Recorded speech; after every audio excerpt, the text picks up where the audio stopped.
We're going to be looking at life and its origin tonight.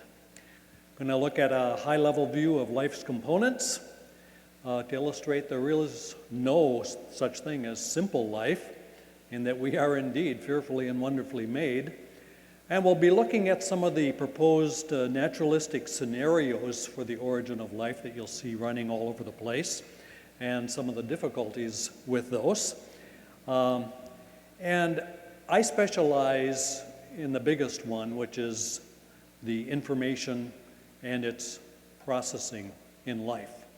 And I'm able to speak with some level of authority since I have doctorates in computer and information science and also in chemistry, but that's one that I use quite often.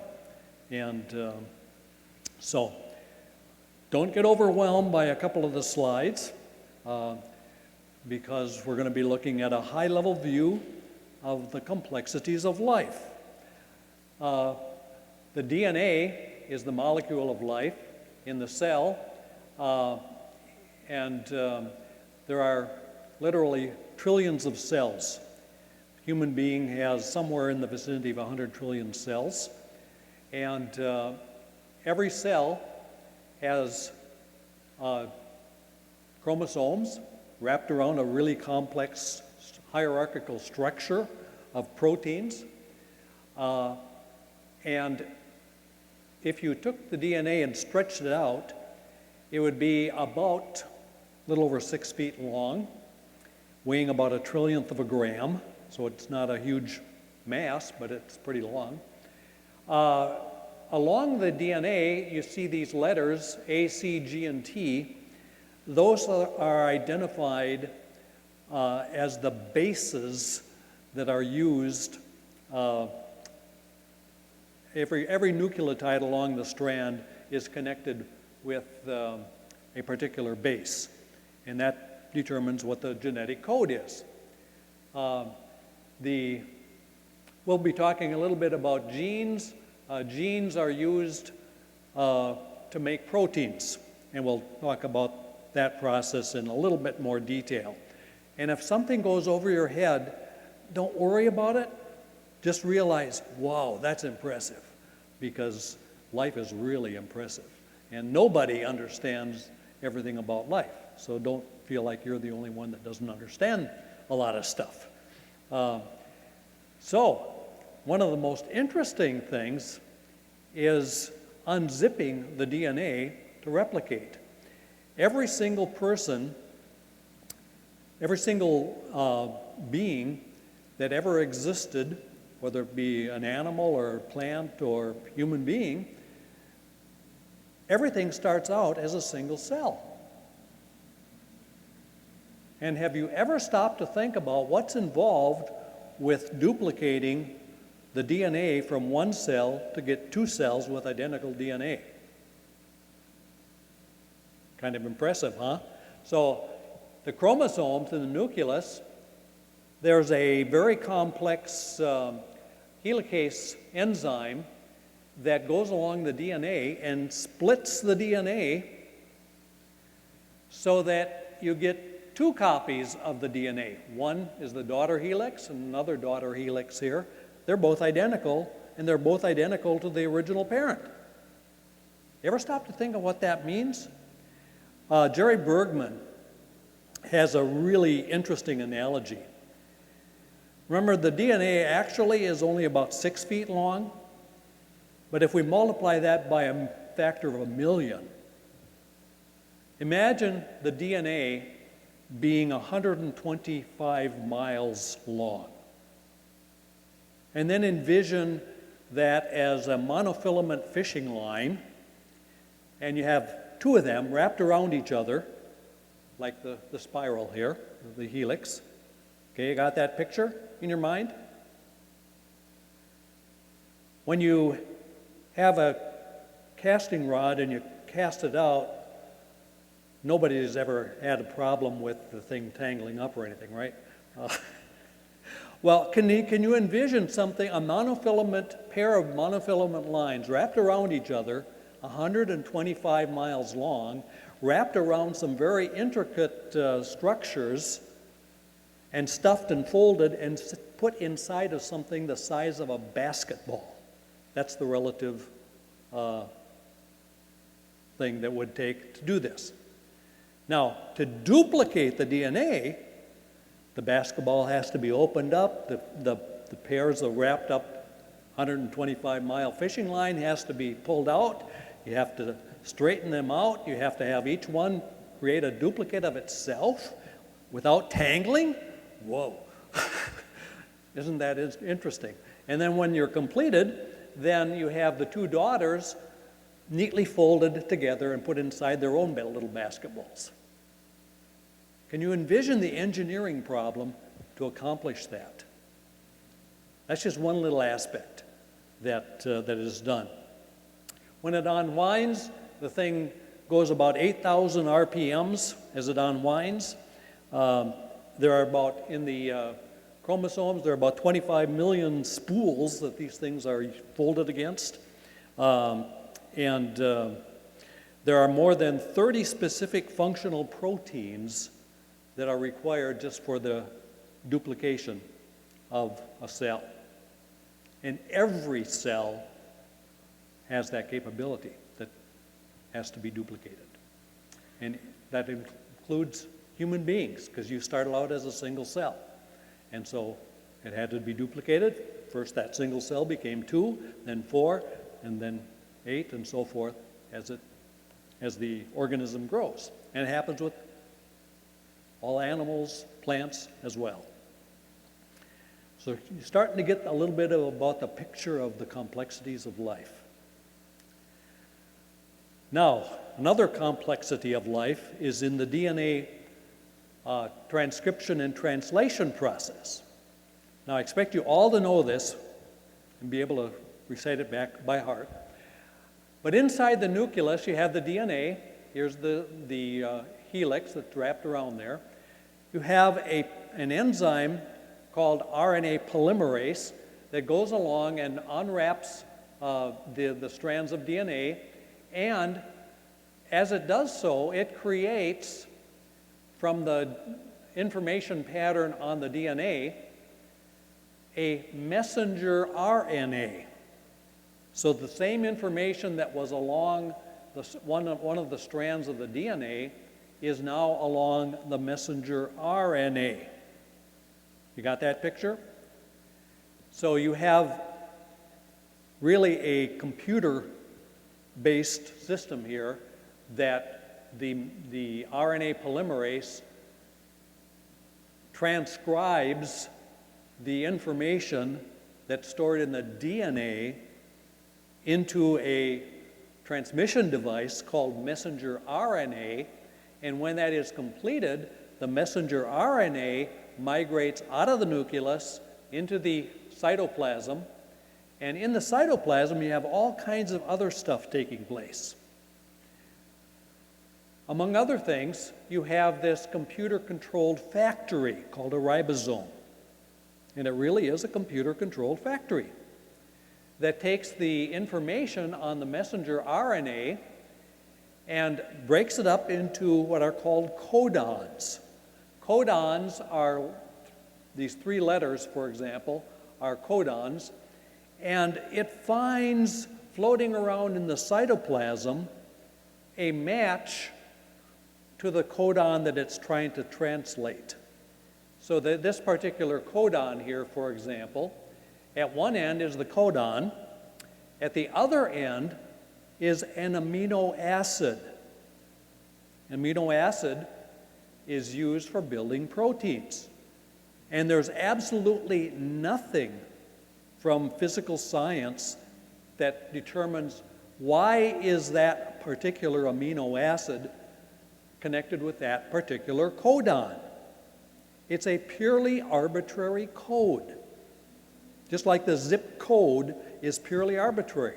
Nothing about a string of 5 digits would make it refer to a particular post office. It's arbitrary. So that when you have those five digits, that refers to a particular post office. It's coded messages. The same exact thing happens in life more than once, but this one here is the protein generation code. And what happens then is the amino acid that's attached to the transfer RNA is processed by the ribosome so that the amino acid gets added to a protein chain that it grows. Every single protein is a result of the original computer program that was in the DNA that was translated into the messenger RNA, and then the computer-controlled factory, the ribosome, interprets that information to create the protein chain. And so you can correctly say that every single protein, and when you look at a person, a skin, or an animal, or whatever, those are all made up of proteins. Those, each one, and in a human being, for example, there are more than 100,000 different proteins. Each one is the output of a real computer program's execution. Think about that. There's real computer programs that are doing this. And it's very, very, very complex. Now, hopefully you got kind of an overview of what's happening here. But I know you're not all biologists, so I'm not expecting you to understand every little detail of it. But just realize that there's lots of stuff going on that is, there's no naturalistic scenario that could do it. And you can realize that for sure. Richard Dawkins, you've probably heard of him, says that physics books may be complicated, but the objects and phenomena that a physics book describes are simpler than a single cell in the body of its author, organized with intricate architecture and precision engineering into a working machine capable of writing a book. Each nucleus contains a digitally coded database larger in information content than all 30 volumes of the Encyclopedia Britannica. Richard Dawkins says this, that it was intricate architecture that has precision engineering into a working machine, and each nucleus of the 100 trillion cells of your body has information in it that is larger in information content than all 30 volumes of the Encyclopedia Britannica. Get your mind around that. And every single nucleus of the 100 trillion in your body. That's a lot of information. He also says biology is the study of complicated things that give the appearance of having been designed for a purpose. But according to Dawkins, it just appears like it was designed. It really wasn't. Which the Bible talked about a long time ago. Although they claimed to be wise, they became fools and exchanged the glory of the immortal God to look for images made to look like man and birds and animals and reptiles. God didn't create us after all. It was the evolutionary process from the initial life form that evolved into something more and more complex until finally here we are. From the ooze to the zoos to use. Oh, anyway. Anyway, that's. But man is really fearfully and wonderfully made. All life is fearfully and wonderfully made. But there are more than 20,000 different genes, each with a lot of information in it. And what's really interesting, a lot of them are overlapping. If you ever thought about making a sentence, a string of letters, and depending on where you start in that string of letters, it will say one thing or another thing that's completely different. Well, that's what life does with overlapping genes, because the letters along the strand of DNA are overlapping. And so, depending on where you start translating, you get different things resulting. There are 6 billion bases. Those are the A, C, G, and T that you saw along the DNA. That's very interesting because there's only 4 bases, And what that means is that the numbering system of life is digital in base 4. In base 10, we have 10 digits, 0 through 9. In binary, we have 2 digits, 0 and 1.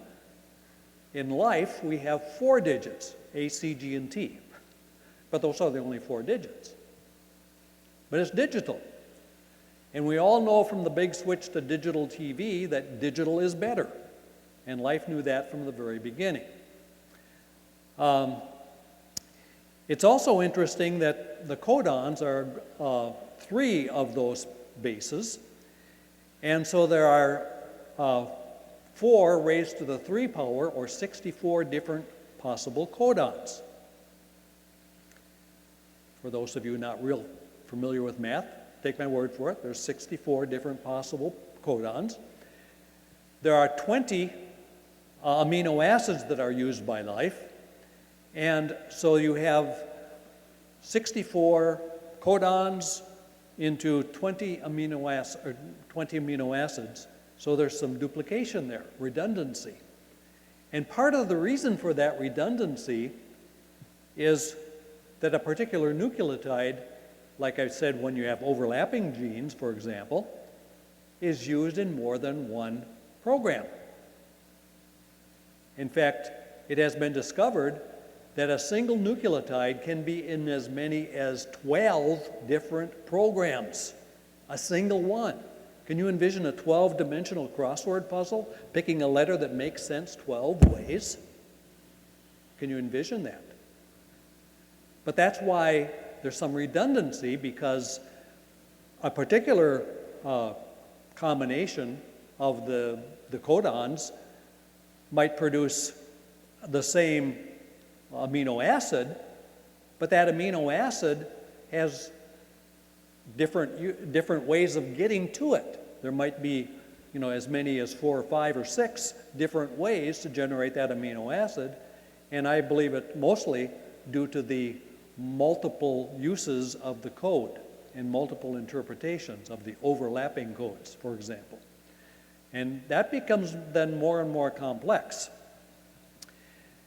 If you could take one strand of DNA from every human being that has ever existed, it would all fit into a teaspoon.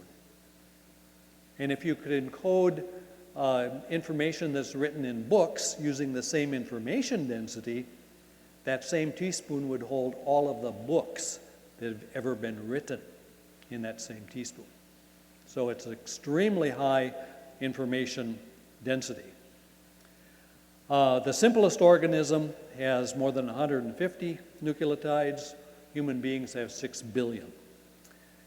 But it's important to realize that the DNA that we've talked about, the RNA, we talked about messenger RNA and transfer RNA, and also proteins, all of them must be fully formed, fully functional in order to have life.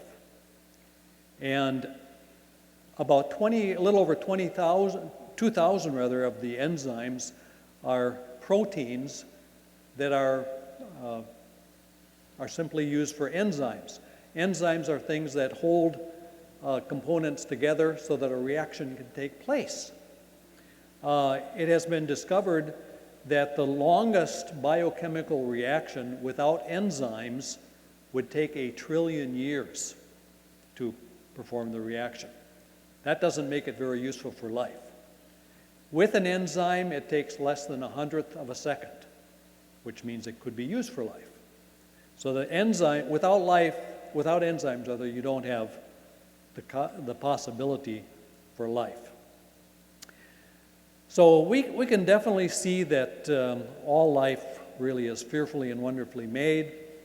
Bill Gates, founder of Microsoft, said that human DNA is like a computer program, but far, far more advanced than any software we've ever created.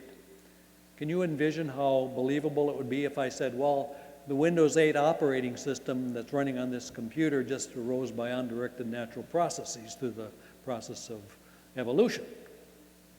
How many people would believe that? But yet, Microsoft founder Bill Gates said, life is so much more complex than any software that Microsoft has ever created that it just pales in comparison. But yet people believe that that just arose by undirected processes. A very, very interesting experiment was done by Craig Ventnor's group. They extracted the DNA from one type of bacterium. They cobbled together the DNA that matched a different species of bacteria, and they injected that into the cell whose DNA had been evacuated. They did some operations, and the cell became alive, and it was reproducing, and the characteristics of that, it lost entirely the previous characteristics that were in that cell, and it took on all of the characteristics of the DNA that was injected into it that matched a totally different bacterium. And his comment on that was it changed his life about view on what life was, and he said that life is basically the result of an information process, a software process.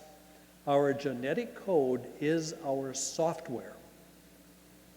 So Craig Ventnor's group verified the validity of the reality of computer hardware and software in life.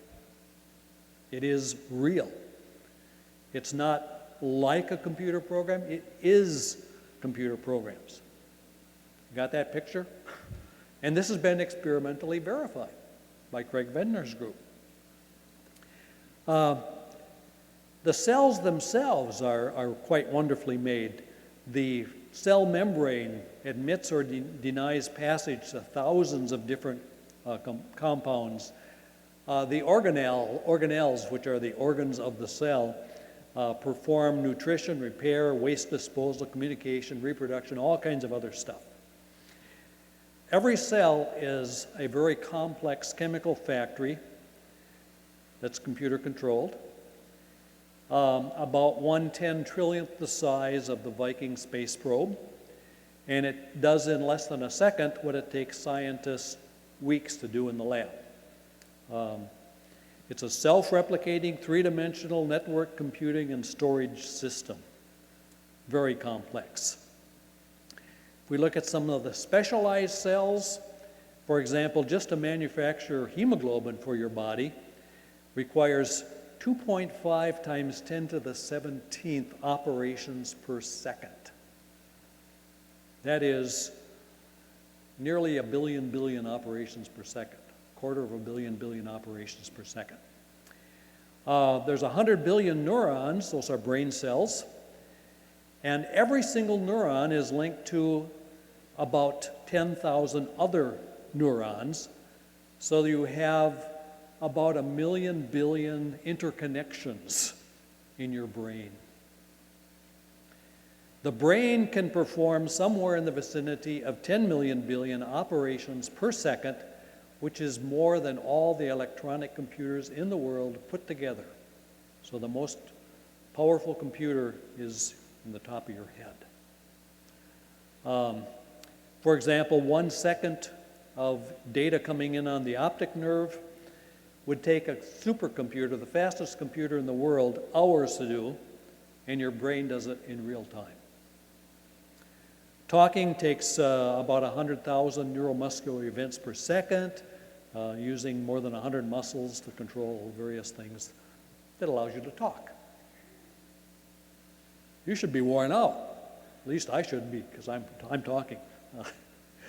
I wrote a paper, peer-reviewed paper, that was part of an anthology of peer-reviewed papers published in the first Gene in 2011.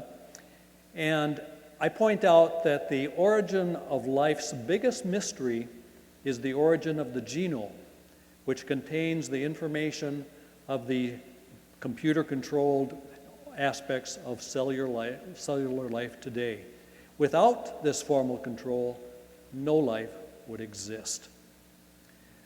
And that's an important thing to realize, that every single thing that's alive is controlled by real computers.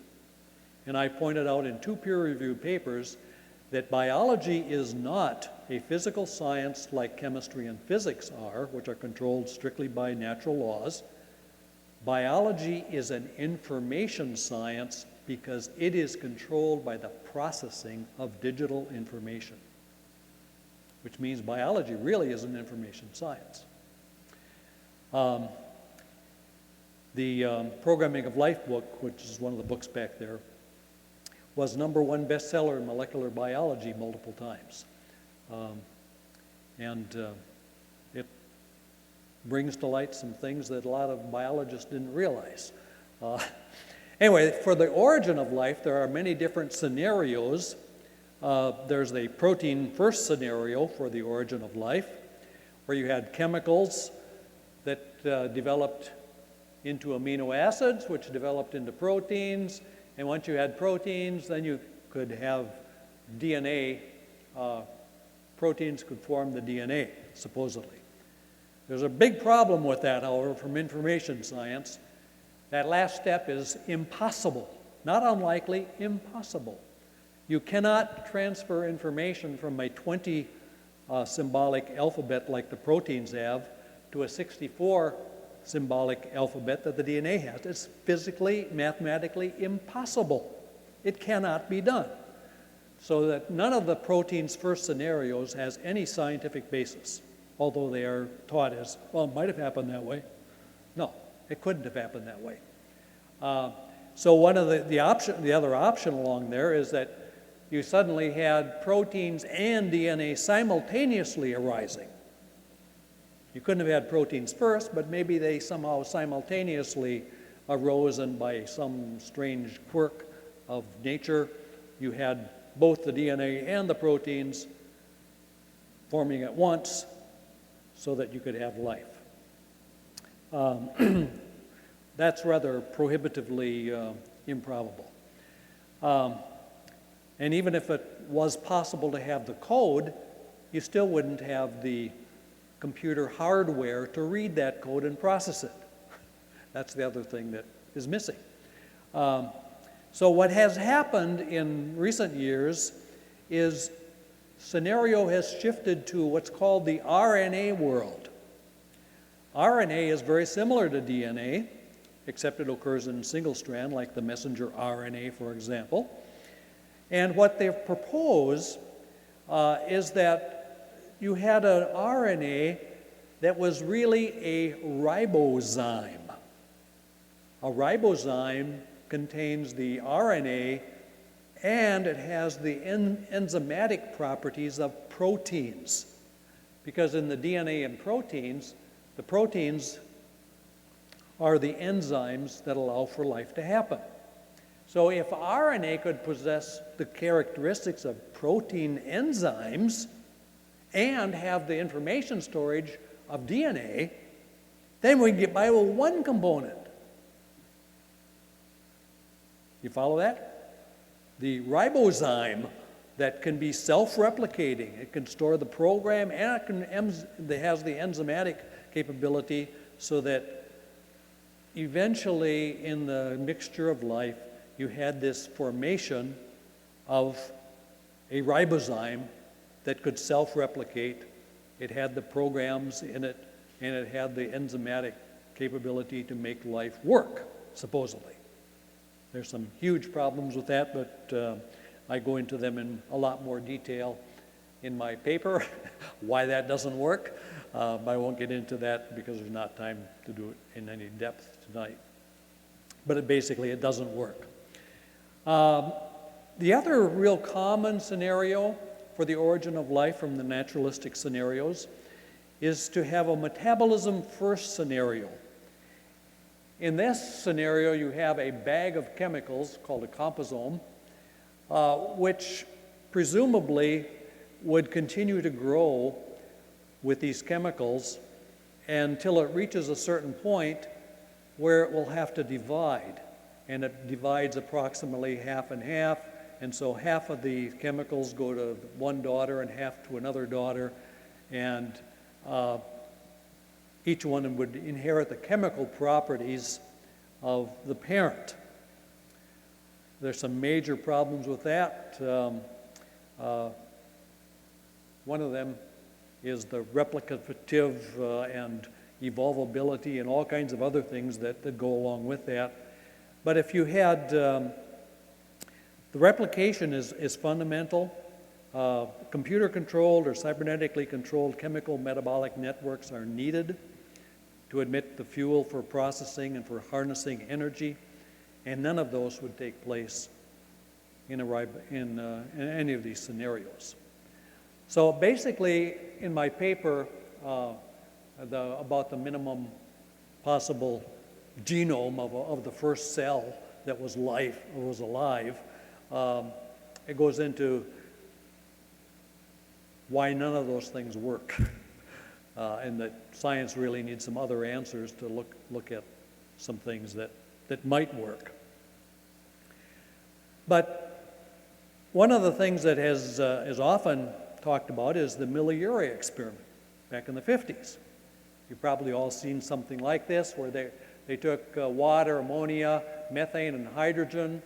They circulated it through, and they had a spark discharge on those gases, and then the gases went down and they trapped it out in a water solution. And lo and behold, they were able to retrieve some amino acids. And when it first came out, it said, we've created life in the test tube. Well, there's a big difference between amino acids and life, as we saw in the previous slides. Amino acids are the building blocks of proteins, but it takes a lot to make the proteins from them. But several other things about that if you didn't trap out the amino acids in this bath at the bottom, the very environment that created them would make them disintegrate. So the only reason they had amino acids is they trapped out the reaction products. Several other problems are present. One of them, the amino acids, were a mixture of left-handed and right-handed. They come in two flavors. Did you know that? Life only uses left-handed amino acids, only. There's never a right-handed amino acid. If you had a right-handed amino acid inserted to your protein chain, your organism would be dead. And so those amino acids that were generated could not be used by life. So if you look at the chemical evolution, you had the raw materials way on the left-hand side that produced a number of intermediate steps here. They produced lipids and peptides and carbohydrates and polynucleotides, the RNA and DNA, and somehow you created a membrane for holding it all, and proteins, and you finally had a cell develop. That was the scenario that was portrayed as being, that's how life developed. But what has been pointed out is that chemical evolution, this is chemical evolution, by the way, till you get to life, then it becomes biological evolution. So chemical evolution is the steps that it takes to go to biological life. Once you get biological life, then supposedly ordinary biological evolution can take place. But until then, it's all chemical evolution. Chemicals must want to create life. And so therefore they get together in a form that will create life. But chemical evolution is broadly regarded as a highly plausible scenario for imagining how life on Earth might have begun. What has emerged over the past 3 decades is an alternative scenario which is characterized by destruction and not the synthesis of life. The undirected flow of energy through a primordial atmosphere and ocean is at present a woefully inadequate explanation for the incredible complexity associated with even the simplest living systems.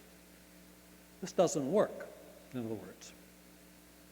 So the scenarios that have been proposed and have been in textbooks and things do not and cannot work.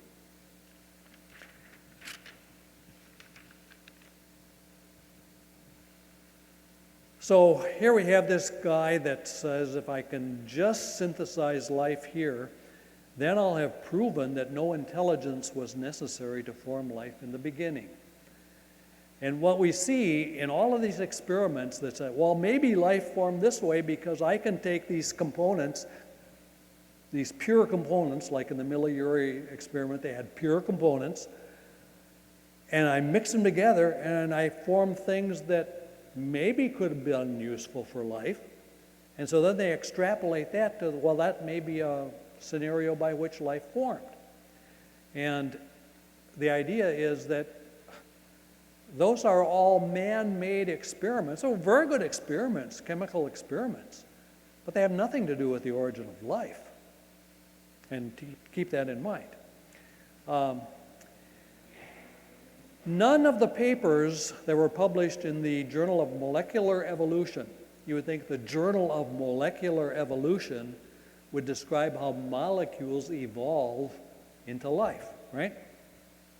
Anyway, none of the papers have ever proposed a detailed model by which complex biochemical system might have been produced in a gradual, step-by-step Darwinian fashion. None of them. I'm not sure why the title of the journal is that way, but it is. But the unexpected levels of complexity revealed at the molecular level have further strained the concept of random assembly of self-replicating system. Some other things, it's hard to see how the chemicals on the early Earth could have combined to form the complicated nucleotides that make up RNA. So the RNA world, people theorize, well, maybe that's how it happened, but there's no scientific basis for that belief system. Ribosome creation requires many RNA modification enzymes that are still unknown. So anyway, some of the recent things that are in the recent news here. There was one last month that comets yield a rich array of organics. See, maybe life originated from outer space and was transported to Earth. The comets provide a frozen primordial soup. It's the kind of stuff that if you had it and warmed it up somehow and you put it in the right environment with the right conditions, you might eventually get life forming out of it. How many mites and conditions or somehows and things like that do you see in that? But that's published in, scientific journals as well. There was another one this month. Meteorite impacts can create DNA building blocks. A new study shows that meteorite impacts on ancient oceans might have created the nucleobases and amino acids. Researchers have discovered this after conducting impact experiments simulating a meteor hitting the ancient ocean. That convinces me that's how it must have happened. Anyway, another one about it, earlier this year. Computing the origin of and evolution of the ribosome from its structure. Phyogenic trees, those are the structures of trees. They were built from a genomic consensus, a consensus. So you take all these things and you say, well, what does it seem to indicate? That's the consensus of millions of encoded proteins and associated terminal terms. The trees reveal a metabolic first origin of proteins, the late development of translation, and a patchwork of distribution of proteins in biological networks mediated by molecular recruitment. The molecules go out and recruit things to help them in their formation of life task. Anyway, those are some of the more recent things. If I look at the origin of life and some of the things that have been written about it, it remains one of the humankind's last great unanswered questions as well as the most experimentally challenging research areas. And it remains one of the most vexing issues in chemistry, biology, and philosophy, especially philosophy.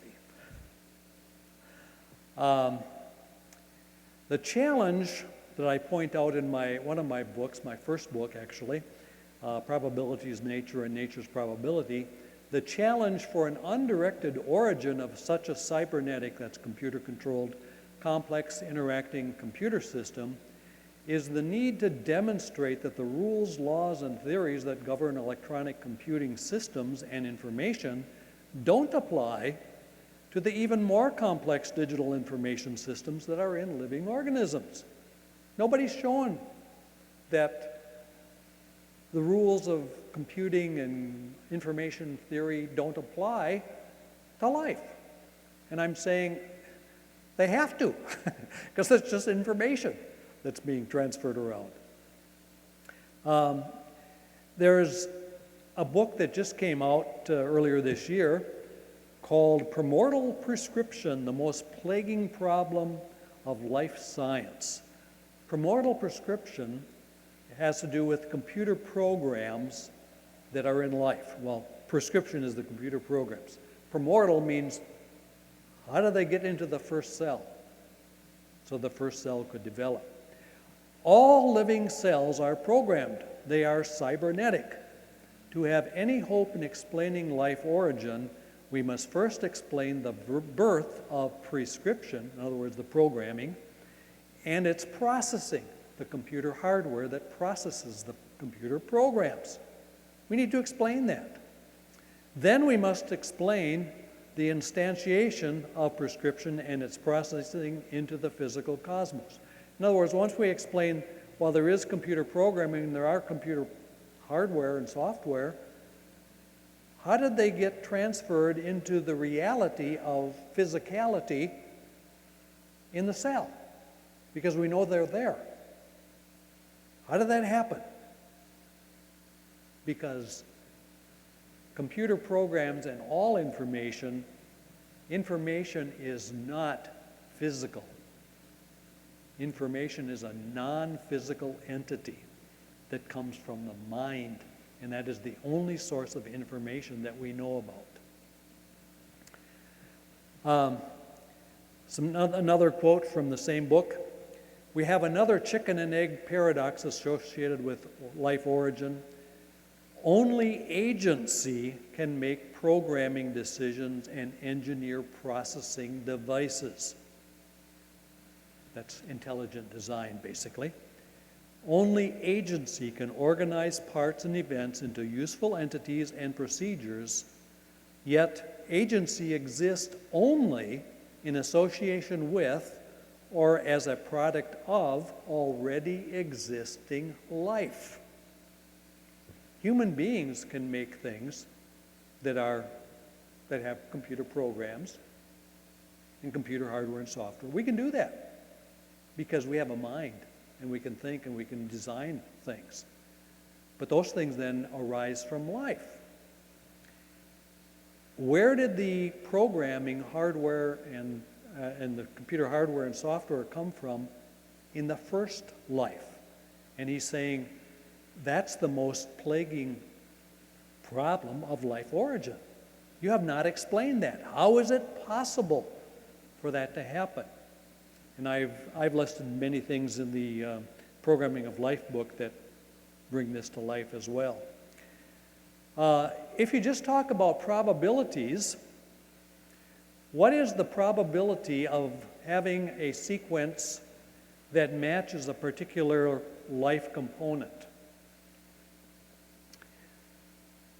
Well, to produce a typical functional protein, just the sequence of amino acids in the protein, the probability of that forming, just from probability considerations, is 1 part in 10 to the 175th power. If you don't know exponential notation, there are only about 10 to the 80th atoms in the entire universe. So 10 to the 175th would be like marking one atom of the entire universe with I'm it, picking it up, mixing them all up again, and picking the same one out again. That would be about the same probability, roughly. The probability of forming the enzymes that are required for life, and remember enzymes are absolutely critical to life, was calculated by Fred Hoyle, who was an atheist astronomer and statistician. The probability of forming those enzymes by undirected processes is 1 part in 10 to the 40,000th power. That's a 1 followed by 40,000 zeros. And again, there's only 1 followed by 80 zeros in the entire universe, so we have nothing to relate that to. Okay? And he was an atheist. So his solution to that, well, life then must have arisen on some other planet and was transported here, because obviously it can't happen by accident. It's an interesting scenario for that. But anyway, we won't get into that. The probability of forming a self-replicating cell has been calculated as 1 part in 10 to the 340 millionth power. So 1 followed by 340 million zeros. So if we look at what does that mean? Well, the probability of a functional protein, in California they have the Superlotto jackpot. The probability of winning that 23 times in a row is about the same as forming a protein.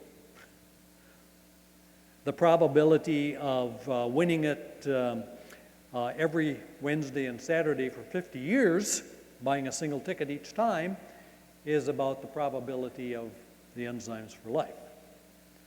And the probability of winning it every Wednesday and Saturday for 125 million years is about the same as forming a self-replicating cell. So it's not very likely to happen. Life is unfathomably complex. Functionally effective proteins have a vanishingly small chance of arising spontaneously in a prebiotic environment. So basically none of the scenarios have any scientific basis. But yet, since we do have, what's the probability of there being life on Earth? 1. 100% certain that there's life on Earth, right? So, but what's the probability of that life arising by undirected natural processes? 0. Anyway, there is if you want to get rich, there's an Origin of Life Prize that will be awarded for proposing a highly plausible natural process mechanism for the spontaneous rise of genetic instructions in nature sufficient to give rise to life. Want $1 million? This has been offered for the last 15 years or more. Nobody has even come close to having a plausible scenario that would meet the criteria. There is a law of biogenesis saying that life comes only from life. Life has never come from something that is not alive, ever. Scientific law. What I point out in my book, my first book, is those who insist on undirected natural causes for life are thus in an untenable position when it comes to known science. Not only can they not prove that it's possible, that is a non-zero probability, for life to come about by undirected natural processes, but the information content of life precludes that, because information only arises from a mental process, only. Anyway, so if we look at the biblical origin of life, it's a little different, a little easier to understand, perhaps. God said, let the land produce vegetation on day 3. And on day 5, he said, let the waters teem with living creatures and let the birds fly above the earth across the expanse of the sky. And on day 6, he said, let the land produce living creatures according to their kinds. So that's something that we can understand, and that makes sense to people who believe in God. And finally, God said, let us make man in our image. In the image of God, he created him. Male and female, he created them. God formed the man from the dust of the ground and breathed into his nostrils the breath of life. So if you want to know where the origin of life is, look at Genesis 1 and 2. And that'll tell you exactly where the origin of life is. But actually, the origin of life doesn't really start here, because God has existed from eternity and he has always been alive. But life originated from him. Life on earth originated from God. So if we look at conclusions then, life is incredibly complex and it requires all the components of life, otherwise you don't have life. It is impossible to have life with an undirected origin. But life's origin is scientifically unknowable. I cannot prove to you scientifically that the God of the Bible is the one who did the creation of life. It certainly agrees with what life tells us, and it agrees with all kinds of things, but the source of life is a matter of faith. And most people will put their faith in something other than God because they do not want to be accountable and responsible to the God that created them. Therefore, they will do anything in their power to divert their attention to the God that created them. But the biblical account of life is compatible with what science actually tells us. So the Bible is reliable, can be trusted, because all Scripture is God-breathed and is useful for teaching and reproof and so forth. And that's one of the purposes of the Apologetics Symposium here. But realize that our knowledge on any subject is limited, because now we see but a poor reflection in a mirror. We look at things from our own perspective, and that's not always accurate. For example, how many would realize that this is mostly empty space?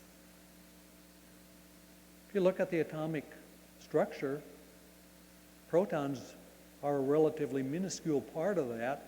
Electrons buzzing around it. It's mostly empty space. But it appears to us to be quite solid. How many saw the sunrise in the last few days? How many didn't see the sunrise ever? But see, we look at things from our own perspective. Now, if I phrase the question a little differently, how many were up early enough in the morning so that as the earth rotated, they were able to observe the sun? That's what really happened. The sun didn't rise, the earth rotated so that we could see it. But even in our scientific culture, we say things as they appear to us, not necessarily as they are. But realize that the world is blind to many truths because they have exchanged the truth of God for a lie. I accepted the Lord at age 12. By age 10, I was a staunch evolutionist. But I continued to believe, teach, and defend the evolutionary scenarios for another 18 years after becoming a Christian, because I could not have the knowledge scientifically to combat what was being taught in science. And so I thought, well, the Bible must be wrong then. It was only after I looked at the evidence more thoroughly and closely that I realized this doesn't make any sense scientifically. And so I can honestly and truthfully and with integrity say it was science and not my Christian faith that caused me to disbelieve in the evolutionary scenarios. And when I asked God, why did you let me teach, defend, and promote those lies for so long? what came to me was that if you had done if you disbelieved evolutionary scenarios because of your Christian faith, you would have lost all credibility with the scientific world.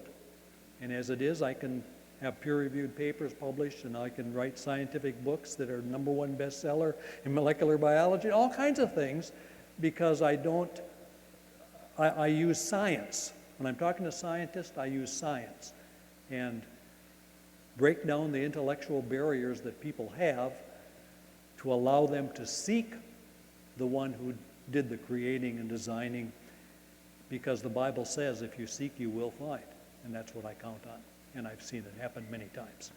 Anyway, there are a bunch of useful ID references and biblically based references as well, and these are all, and as well as the PDF of this session, is on my Christian website, 4im.org. That has my upcoming schedule. It has a bunch of handouts. There's a bunch of handouts in the back that you might pick up. They're free. So anyway, that concludes my presentation. So, Chris, did you want me to take questions now, or? Mm-hmm. We're going to take up a quick offering. Take up a quick offering while I get a quick drink of water. Yeah, we'll let Dr. Johnson. But I failed to turn the coffee pot on when I got here, so and no one mentioned that it was cold. So make the questions long. There's such a nice lady at the church that sets up that coffee pot for me every month for this. So you guys make sure you get back there and drain that thing. Don't leave that thing full of coffee, or she'll yell at me, not want to make coffee or as much next time. So, Ron, come on down. Let me just pray over the offering real quick, and then we'll take that up again. Make checks out to Cedar Park, please. These all go to help this specific program, but we need that. If Heinz, would you give Ron a hand there real quick? Let me just pray for you. Come on up. And Father, we again just wanted to express our gratitude for Cedar Park and ask that you we just lift up this ministry and ask that you bless it, Father. We, as the monies that are given tonight, we ask that you bless those to help further this specific program and the ministry that we're doing here, to spread the news of your creation, of your glorious work that you have done to make this world for us throughout the entire planet, Father, as we do these. We just lift this up and ask that you bless this money and allow it to be used for your ministry. In Christ's name, amen. Amen. Well, I know Dr. Johnson's talk was very technical. A lot of biochem and stuff. Of course, it's right up my alley, but he is a very, very knowledgeable guy, so I know we got some good questions for him. Just raise your hand. I'll bring the microphone around. And Dr. Johnson, we got another Dr. Johnson. We got Dr. Don Johnson up there and Dr. John Johnson right here, if you can believe that. That's amazing. I sat for a class in molecular evolution, and I asked the question about the formation of amino acids. And it's my impression, and I said in the class, that amino acid chains, when they combine together, they give off H2O. Therefore, long chains of amino acids will tend to break down in water, and the evolutionist professor denied it. He said, how are you going to form long chains of amino acids in water, which is the only way to get them together? That's a good question, because water is an enemy, and that's why a lot of people believe that some other mechanism was used rather than a prebiotic soup. Something else happened because water would prevent the formation of amino acids, because they give off water rather than every time two amino acids join together to form a chain, polymerization. The byproduct is a molecule of water. Anyway, it's a good question, which I don't think there's an answer for.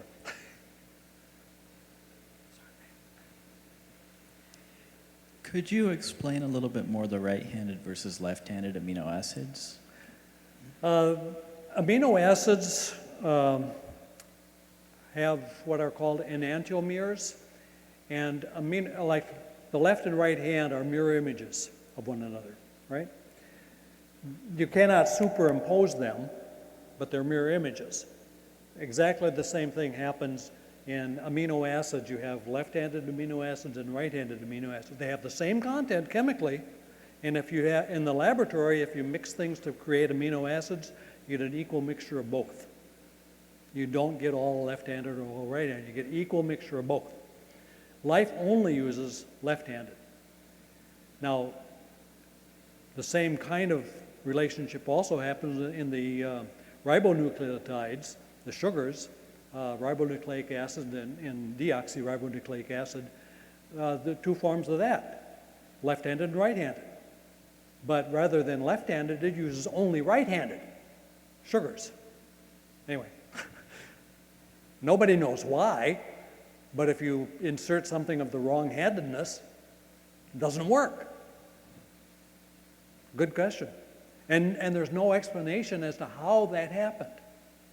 Because every experiment that you do in the lab, you get equal number of both-handedness.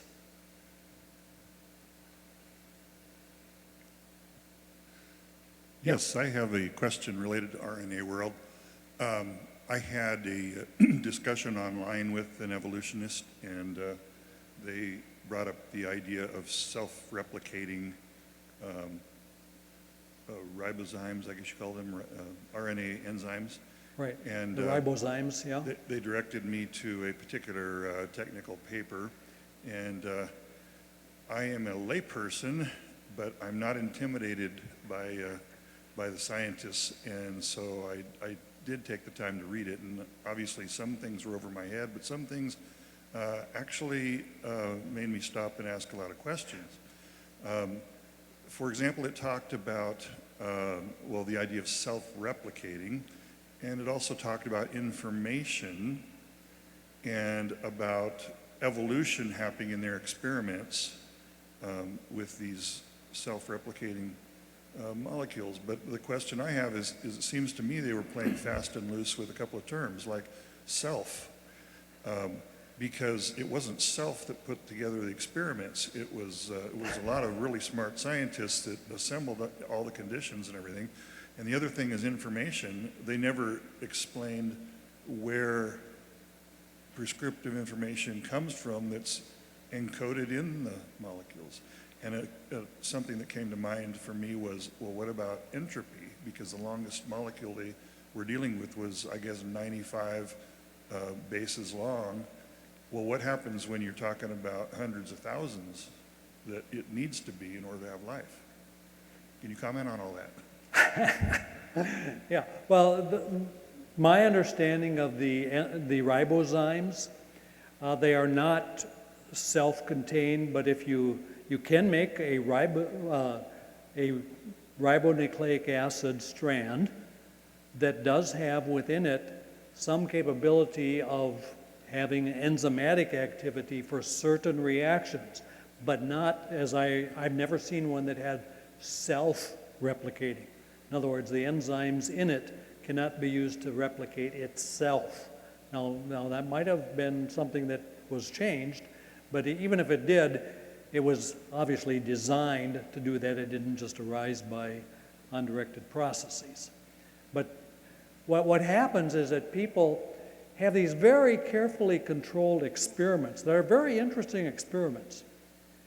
But then they extrapolate their very carefully controlled environment with all the pure chemicals that they use and the quality control of the temperature and every other aspect of it. And they try to extrapolate that. Well, maybe life arose by this process in the early days of life, in the primordial soup or whatever. A lot of times on crystals. They say, well, the information maybe was on crystals, and it got transferred to the first RNA. Well, who put the information in the crystals? Because crystalline structures had virtually no information except in impurities. Crystalline structure has almost zero information. So where did the information come from if you use crystals as the result of the information that's stored in life? Because life has information, crystals do not.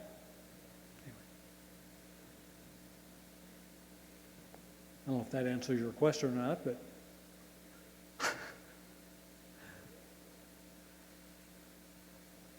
Okay, had another one, yeah. Yes, you had a slide referring to trees, and I didn't quite have enough time to get my question down completely, but I was asking, are the evolutionists basically saying that trees show a random-based design? I guess I didn't hear the first part of your question again. What was it? There was a slide you had referring to trees. Oh, trees, okay. Yes. Okay. Yeah, the phylogenetic trees show the structures.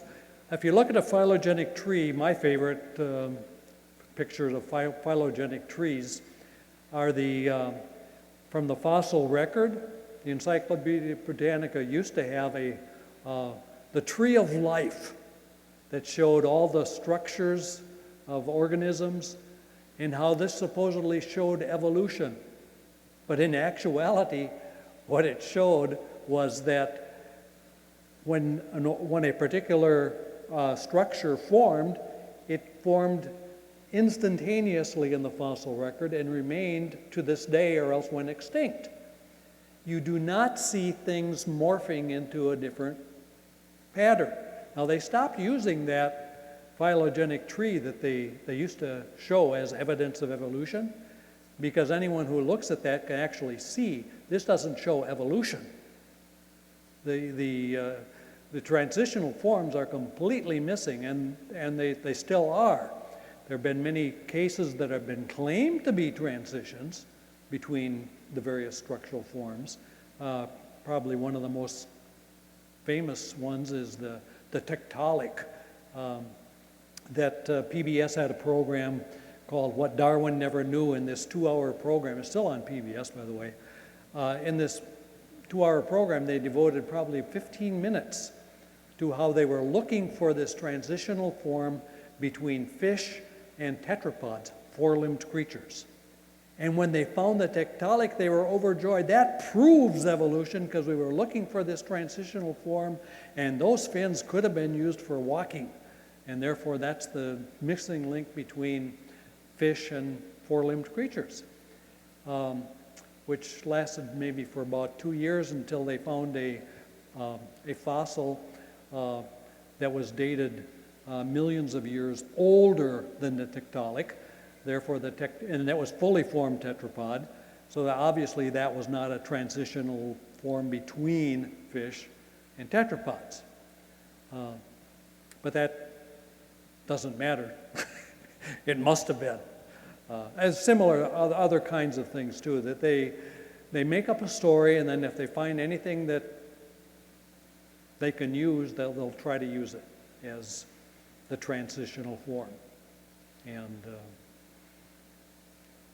to my knowledge, there has not yet been one verified transitional form that's been found in the fossil record, and there have been literally billions of fossils that have been unearthed through scientific expeditions, deep mining operations, tunneling, and all kinds of other stuff.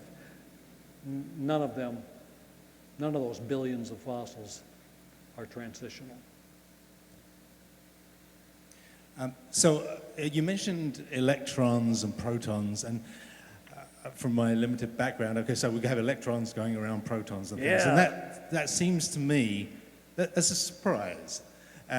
People could argue, well, that's just what matter does. You could take some further examples, such as magnetism, where we have like poles are opposed to each other. Okay. And I'm wondering if, I presume that one of the arguments in favor of evolution is that we have life because that's what material will do, and just naturally. And I'm wondering if there are any possible examples that are used to follow up that kind of thinking. The scenario that, there was a book that was written called Biochemical Predestination that basically said life must want to, or chemicals must want to produce life. They're predestined to do so, and they want to do so. The author recanted that view after a while, and now espouses intelligent design. But anyway, there's no evidence that I have ever seen that would support that idea that innate material, and I ask those kinds of questions in my book. How did innate material develop the complex computer programs that are needed by everything that's alive, including the metabolism and the control and everything else that goes along with life? How did that happen? And I basically have a list of about a dozen different questions and saying these things need scientific answers before promoting things as that's how it happened. And right now there is no scientific explanation for it. Yeah. So I just comment, the scientist you just referred to is on the Intelligent Design series, and he tells his story about how he wrote that book, co-authored it actually, and then recanted exactly the way you said. And it was a biochemical predestination, like you said. But my question, since you opened the door about transitional forms, I know it's a topic tonight, but books like Your Inner Fish by Neil Shubin, I'm not sure if you're familiar with that. What was that? It's called Your Inner Fish by Neil Shubin. Okay. And he I haven't read that book, but seems to go, and I'm sure there's others common, sure. but kind of a multitude of transitional forms that he says we should anticipate such a form appearing at 60 million years, and he went out and did say, okay, we should find it here. And then he did actually go there, and he found what he was expecting there. And so he says, because we can predict by evolution that we would find this in the fossil record at this point in time, and we found it, then that proves evolution's true. So right? how do you, I mean, he's arguing that he has found these transitional forms. Well, that might have some degree of credibility if that's the only place that it occurs or something, but since none of us were around, it would be very difficult to prove those scenarios. You know, there have been so many tales that basically is based on we're here and therefore we must have evolved. And that's the basic bottom line, is that the fact that we're here proves that we evolved, because like Richard Dawkins said in his Climbing Mount Improbable, you can't go up the steep side of the cliff, but you can do it little by little by little. And but there are a lot of problems with that. Many of them, Darwinian evolution, I basically demolish in the Programming of Life book. I point out that Darwinian evolution says you have random mutations followed by natural selection. And random mutations can't make things evolve into more complex, higher organisms. Natural selection is, contrary to popular belief, is not a mechanism for evolution. If you stop and think about it, natural selection works on already completed organisms to see which ones will survive and reproduce. Those surviving organisms have no capability of going back and modifying the genome, which is where evolution supposedly takes place. Natural selection cannot be a mechanism for evolution because it has no connection backwards. It works on already completed organisms. Anyway, I point that out in my book also. It was mentioned at the beginning that you have a PhD in both chemistry and information. Yep. And I'm assuming the chemistry degree came first? What's that now? The chemistry degree came Yes, first? it did. So then... They didn't have computer science programs when I got back when I got my degree in chemistry. What you've been talking about tonight is the high degree and complexity of the information systems necessary for even one cell to replicate. And so my question is what caused you to want to get a PhD, further study in the information systems, and at that time, did you know that it was going to help you in explicating the complexity of the cell as an argument for truth in this day? I didn't actually know that per se, but it has definitely proved very useful because I have the scientific credentials in both the natural and the informational science, which are both involved with life. And so I can, with some degree of validity and respectability, talk to scientists, and they have a hard time discounting what I have to say. In fact, no one has ever discounted what I've written on a scientific basis. Some people have discounted what I've said on a philosophical basis, but not a scientific basis. Well, one of the most interesting things that's happening is the explosion of the information industry and the incredible technological advances that we've seen that now give us these handheld devices and everything that's going on, explosion of information. And yet, what it appears to happen is there's also a corresponding understanding and discovery of the high degree of complexity in individual cells that is still outstripping this tremendous explosion, and how you seem to be particularly suited to compare both and explain both. I think God has equipped me to do that. And like I had pointed out, I think probably the last time I was here, I began reading science books when I was age 8. And by age 10, I became a staunch evolutionist. And, my parents and Sunday school teachers couldn't answer my scientific questions, therefore I assumed they were wrong. But yes, God has equipped me and provided my credentials and everything. But see, they didn't have a computer science program when I started my first PhD. And I got my PhD in chemistry when I was 25. And, I had, at that point, I had one computer course, a 2-credit Fortran course, and that was enough because there was such a sparsity of computer people. I picked up computers on my own, and I started teaching 2 days a week at a university, and I thought, hey, teaching is more fun than working. And so I got a full-time professor of computer science job with one 2-credit computer course. And it was only later, when I wanted to get tenure, they said, well, you really need to have a terminal degree in computer science in order to get tenure. So I went back to school and got a degree in computer science. Anyway. Yes, I was just wondering, did you ever meet Dr. A.E. Wilder Smith? I have seen some of his writings and read some of his things, but I have not met him personally. He's passed away, but he used to debate evolutionists before. Yeah.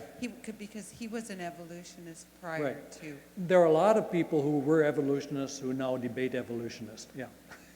Yes. Oh, okay. I just wondered if you'd ever met with him. Yeah. Many such people exist. Thank you. By the way, I'll just mention that we put a bunch of just free materials back there in the back, some DVDs and videos and stuff. I've read 4 of Dr. A.E. Wilder Smith's books, and several of them are back there. So if you want to pick up, he's just phenomenal. Multiple PhDs as well. I don't remember how many, but he's got a load up. Was there one last question? Otherwise, I'm going to go ahead and close this down. Okay, last question. I've become increasingly interested in the law of increasing entropy, both as it concerns molecules and information. And that's one of the things that is intriguing about very long molecules, polymers. We had a speaker here a few months ago, was Brian Thomas, and he was talking about biomolecular decay and, and specifically how long molecules tend to break down, not build up. And so I want to kind of go back to my original question about RNA world. If we suppose there is such a thing as a self-replicating molecule, this polymer, with the Miller-Urey experiment, you had an attempt to explain how an amino acid could form. Do they have any explanation at all, a naturalistic explanation for how the first polymer, RNA polymer would arise so that it could be self-replicating? Is there anything? There is, basically it boils down to it must have happened because we have life, and we can't envision another scenario because something has to have the replication capability, it has to have the information storage capability, and it has to have the enzymatic capability. And ribozymes are the closest thing we can envision that meet those characteristics. And so a ribozyme must have arisen by undirected processes at one point. And once it did, it could self-replicate, and that's how life began. All right, thank you, Dr. Johnston.